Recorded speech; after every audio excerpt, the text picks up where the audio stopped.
KMC guy here again from Automated System Solutions, ASS. Let's continue. Our first block programming is going to be modes and set points. And we're going to be working on this simple boiler system where I have a graphic here for you. We're going to be looking at the outside air temperature and enabling disabling the boiler system based on the outside air temperature. Here's the set point. And we're also going to do boiler reset, calculating the water temperature, hot water temperature based on outside air temperature. So let's get started. So we got this program open, or the controller open, and I have, like a cooking show, I have all the ingredients already prepared. I've got all the AVs and BVs and all that stuff pre-programmed. So we're going to go right into the programming. First thing I want to do is open the program. Program number 1, and I'm going to expand the generals property. I'm going to call it modes and set points. Modes and set points. Okay, so save the changes and minimize that chevron. Here's the line code editor. We're going to be doing block programming, so I'm going to click the block, expand the program, slide that up a little bit. Here are all your objects on this side here, and you can go and look for the object you want and drag it onto the palette for the program you're doing. I'm going to make it a little easier, and I'm going to type in the beginning of the object, the letters that I know, and it should pop up. So I know it starts with OA. So we got OA temperature shared. This is an AV. I'm using this because I want to be able to demonstrate the programming working by overriding the object. Okay, also what showed up when I typed in OA there was the enable set point. So I'm going to put that on the graphic page also. Clear out my thing there.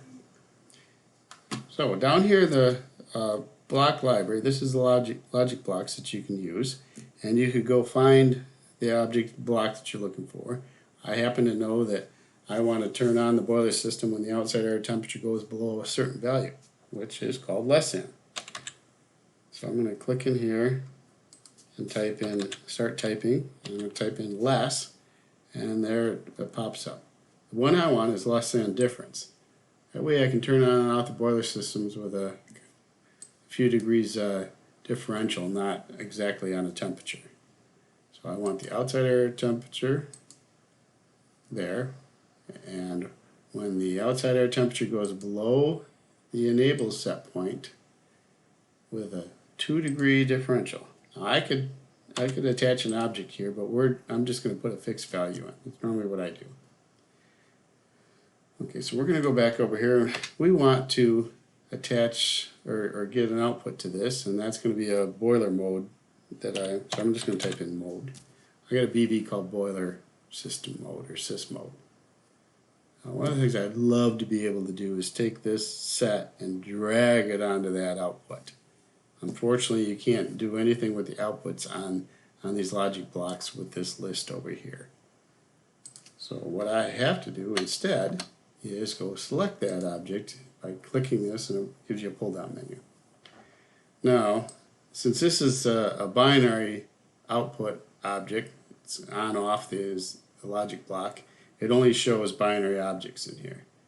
Now, some of them can have just about any object in the controller, and you could have a whole bunch of selections, all the AVs, BVs, loops, and everything. Hence the reason why I had you skinny down the AVs and the BVs back in the beginning. Okay, so there's our boiler system mode there. And we're going to attach this here, so the program starts at the top and goes to that. Now, the next thing we want to do is the outdoor air reset. Based on, so we're going to do a reset of the water temperature on outside air. Now there is a reset block in here, right there, and I'll explain that reset block in a later video. But what we're going to do is just something a little bit simpler and a little more basic. I'm going to minimize this program, and I'm going to go to tables, and here's CB table number 1.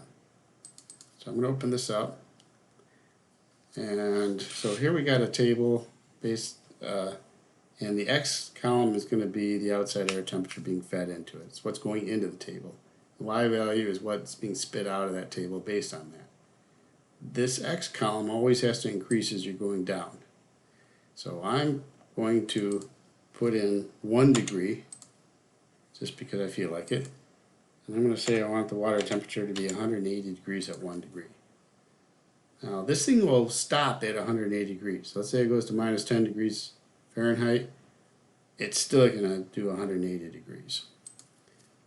Now I want to make sure that it's got reasonable warm water temperature when it's 30 degrees outside. So I'm going to do more than just a 2-point reset. I'm going to do a 3-point. But at 30 degrees outside air temperature, let's I'm going to do 140 degree water. And then at 60 degrees outside air temperature, let's say I want to do a 110. Okay, so there's a 3-point reset. I'm going to save that. Remember, that's Control Basic Table number 1 that we're messing with. I'm going to close that window. I'm going to go back to the program. And so there is a command in here called table. I just know that. You're going to have to probably learn these things as you go along. So I'm going to grab this table block here. And I could come over here and get this outside air temperature off in here again and drop it on here. I can take this and click it and copy and paste it again down here. Or I can attach this thing again like this. Now here it happens to be a nice little seamless attach to go here. But if this block was, way over here, maybe it's going to be kind of silly to try to connect it way down at the other end of your program. So you may want to drop it in again or copy and paste it. So now we were working with table number 1, and now I'm going to assign that to an outside air temperature. Now you can do the outputs off from this if you got this little dot here. So I'm going to do set point. Okay, so there's my my output. Now this is actually going right to a boiler, so that's why it says AO. So I'm going to get the set block. I'm going to slide that over here. And I'm going to attach that to there. Now if I save this program like this, only part of it would show up is the part for this lesson, because I haven't attached this to anything. So it's not really part of the program. So I'm going to take this and attach it to here. And now the program flows from the beginning, does this stuff, and then does this stuff based on the way this attaching of these is. So I'm going to hit run. You could hit compile. Compile only checks the program. It doesn't save it. This checks the program and saves it if it's all right.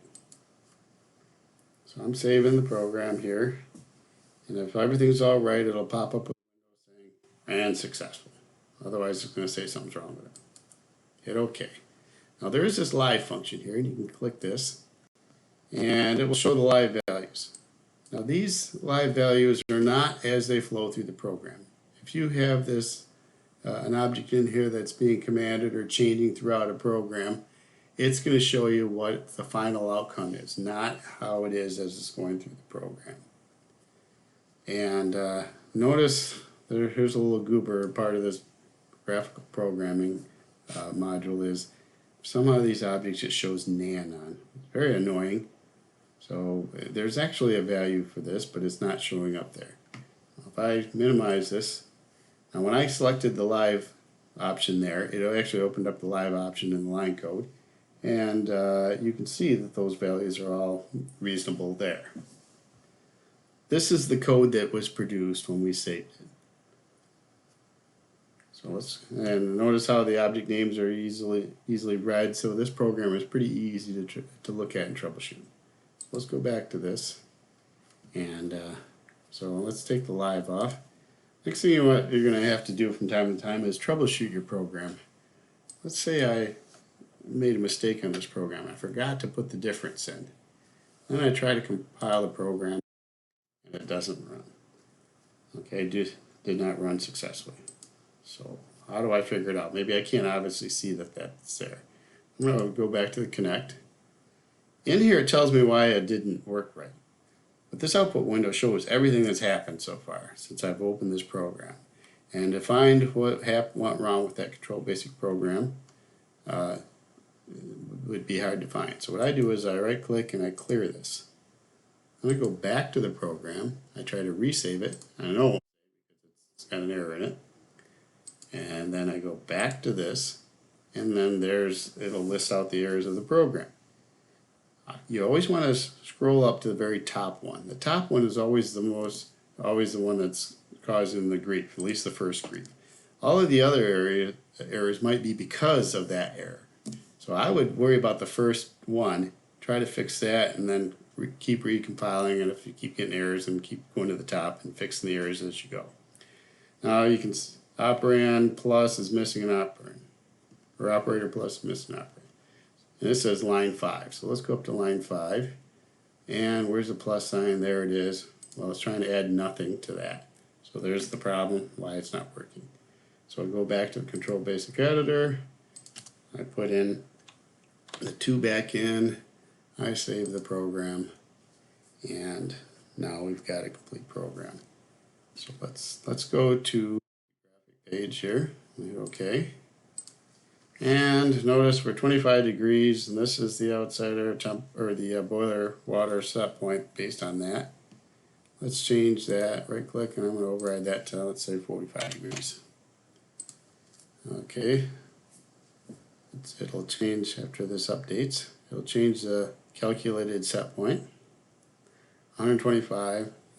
The system is still on because of that, because we're still below the 50 degrees of the set point. Now I'm going to override that to 90 degrees, and that which is substantially above that 50 degrees. And we should see this after an update. We railed at the 110, which is what the coolest value we had in our table, and we shut off the boiler system. End of program 1.